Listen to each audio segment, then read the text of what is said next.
Hearing a cancer diagnosis can feel like a heavy mist has suddenly rolled in and covered everything. The world stops, and an incredible emotional weight drops onto your shoulders. It is completely normal in that moment to feel like you have lost your grip on the steering wheel. Suddenly, your calendar, your body, and your future seem to be entirely in the hands of doctors and treatment schedules. But while the medicine goes to work on the physical illness, the sudden spike in your tension, fear, and stress is often left standing in the room, waiting to be addressed. Which brings up an important question.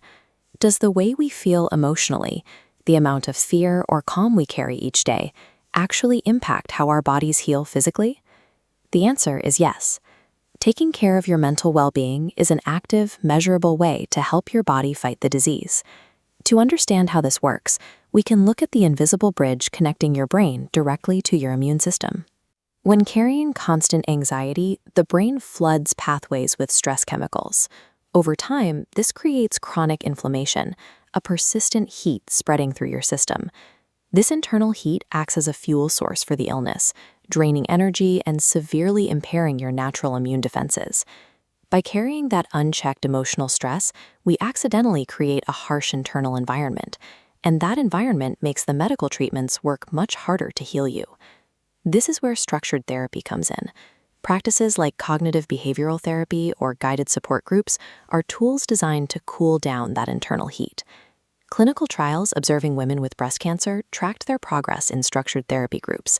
The results showed clear emotional relief, and they also revealed real, measurable changes in their biology.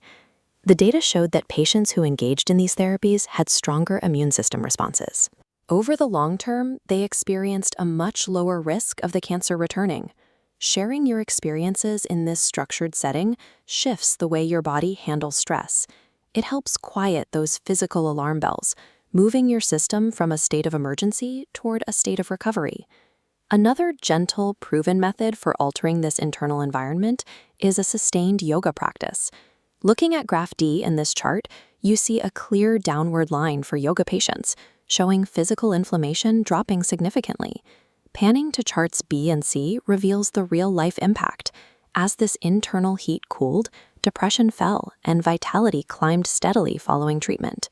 Practicing gentle movement and focused breathing helps dampen that inflammatory heat.